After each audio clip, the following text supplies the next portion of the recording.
koonkan aadmiga jooga qof kasta kurbadiisiyo kaskiisuu hadlayaaho dadku waa kalamaan haddii aad kululaato halla boodin ka shee kaalintaada ka qaado dadku waa kalamaane wixii kula wanaagsan qaar baa kohanayee ha kasoomin dhegayste dadku waa kalamaane intaasi waa kaftan waanee markanna ku soo dhowaada xubintii kalamaan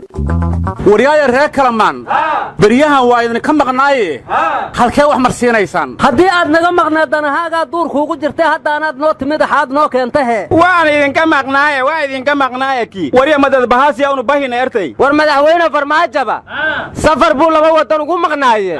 waana yimida muxuu keenay war nimaan war suguni waran ma sugee maa ka sugtaan war helaaba tale helaa layidhi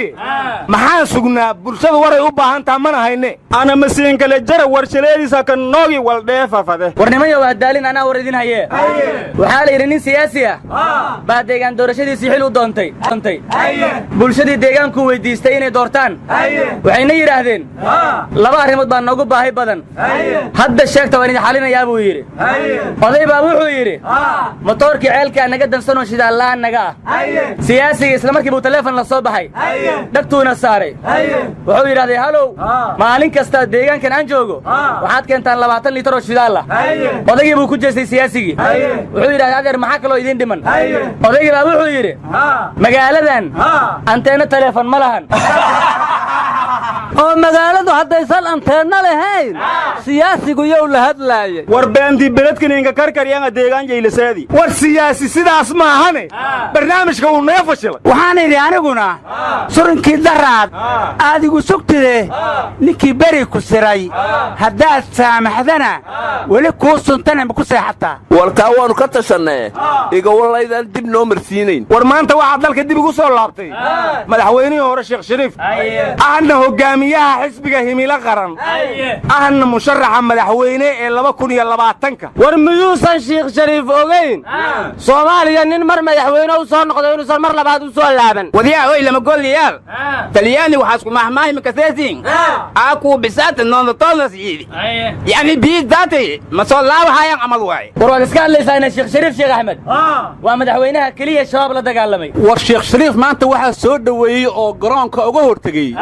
wasiiro iyo xildhibaano ka tirsan dawladda Soomaaliya waxaana la yiri maalmaha soo socda shirweynihii xisbigu furahaya war wasiirada iyo xildhibaanada sheekh shariif soo dhaweeyay xilkoodii ma ka tanaasuleen war runtii oo helnimo ka tanaasulna ma isin lahaa shimbiranti geedaga fuulo geedaga kala daydaasa ma shimbiranka agla daranyina xildhibaano ay wasiire warnimada waxa la yiri afisyoona galabtii la tagay jaga haddaan waayay xilka kii ku guuleystay oo ma ihin saaxiibe haddaan lacag u soo baxdo on taga xafiiskaaga anigaaba soo dhaanshay oo caada qaata ah haddii aan saciishoodo on qaylo kor u sayro on madaxdu wararaysa rabin dabada keeno war hal iska soo kay xiro iga digtoonaada ama waan ka sii darahayaa ima taqaaniine oo horumarkii caalamka iyo dib u dhiskeeniba iyo wixii dhaqaaliga anfacona la ku taageeray iyo maamul goboleedyada la heshiin waayay iyo macal qorshihii sugi lahayd xamar ammaankiisa dawladda siyaasaysa baan toos u dhahayaa ganacsiga khasaaroobay oo jidadka loo diday oo canshuurta laga qaaday iyo madax wareerkiisa Itoobiya heshiis lala galon ciiduba faahfaahin wax la kala saxeedana shacbigu helin xogteediiba iyo qadar waxay maagantahay ama loo sheegay iyo macal kalluunkii badoo loo fasaxay shiine iyo hadalla noocaas baan soo bandhigayaa baloogaada maalmahan aqligu way rafanaya intaasaan ku soo koobaya yaanan sifadan diyaad ka tagtay war abwaan muxaarada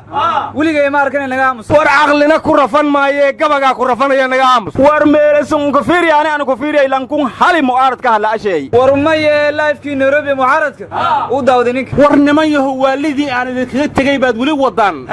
ee intaad iska dhaaftaan dadkiina iyo dalkiina u shaqeeya warniyo hadalkaada markaan fiiri waxaan u maleynaa difacadii koowaad Dr. Xabib inaad ka baxday war waxa la yiri hal ya nirig naxaas lagu xardho nibiri qaabkiis leh aqalada la naashnaashay iyo nuucyadan quruxda hadda nalalku nabad bay rabeen naala iyo khayre shar hadii la naadiyo qasrigiiso ka noqoma war guddiga xuduudaha ee shalay baarlamaanka hortegey waxay yidhaahdeen Kenya waxay gudaha dhulka Soomaaliya soo gashay 476 kilomitir waana xadgudub bay yidhaahdeen ma soo geli karto mana ka yeelin war darbigii ay Kenya ka dhisatay xuduudka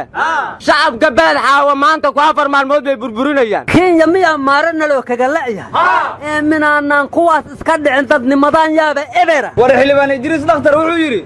xuduudda koonfur galbeed waxay ku ogtahay masjidka 4 rukun ee ku yaala degmada Xamarweyne waayahay 4 rukun haduu ka tirsan yahay koonfur galbeed gobolka Banaadirna intuu ku yaala xildhibaan Seen Baamir waxa ay jiri guddiga xuduuduhu haddaanay Soomaaliland tagayn Soomaaliland ictiraafkeeda hal la siiyo war guddiga baarlamaanada bariga Afrika u qaabilsan arrimaha nafaqadarrada ayaa golaha shacabka Soomaaliya hortagay xildhibaan su'aal weydiiyay la waayay kadibna waxa gacanta taagtay xildhibaan Talxa waxaana la yiraahday nafaqadarro kuma haystay iska fariisa Talxow wuxuu yiri aniga waxaan la socon lahay waaba nafaqadarro walaana dameesha joogi laha xildhibaanada su'aalo badan ay weydiin lahayn war ada ma il su'aal lakiin gabadhi malmalaati lakiin qor lahay gibilka baka muuqatay war hay'adda UNHCR waxay tiraahdeen gabdho Soomaaliyeed ayaa lagu leeyahay dalka Qibris war kunkii shilin oo lacag Soomaali ka noolaa gobolada dhexe laga ma qaato war nimantii iyo baahiga amoojo ka gadadeenaha inka wargaadoyba war adeer kunkiina miyuudin ka nafaqa beelay madaxtooyada Soomaaliya dollar baa laga isticmaalay war madax ka hadli mahayna shacabkan ka hadlayna naga taga war adeer oo ictiraafka la siiya hadda ilaahay nabad ka doonaysaan war ma nabadeena ictiraafkaada ku xiran horta Turkiga iyo Imaaraadka annaga yaa noo roon war walaagaas dhanba ilaahay oo noo daago ninka fiilin ha noo dhaafo warku suge war horta xad la jaqtaqaysan la yagu